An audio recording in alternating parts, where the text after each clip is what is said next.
Tungod sa impormasyon nga nadawat sa Philippine Coast Guard Auxiliary 802 Squadron ubaw sa Coastal Community Auxiliary Division mahitungod sa illegal nga pagpangisda sa Samal Island, naglusad dayon og seaborne patrol ang Coast Guard Substation Kaputian, Igacos aron mapakgang ang illegal nga aktibidad.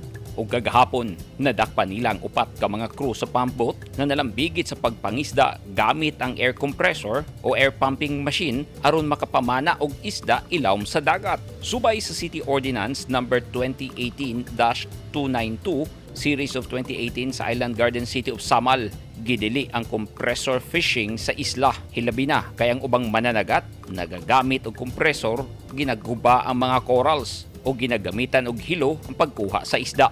Gikumpiskas taga Coast Guard ang pump boat, taas nga hose, makina nga mosupply og hangin o giturn over ngadto sa BFAR Igacos. Apil sa giturn over ang upat ka mga mananagat aron imbestigahan. Posibleng silutan ang mga dinakpan human makalapa sa ordinansa.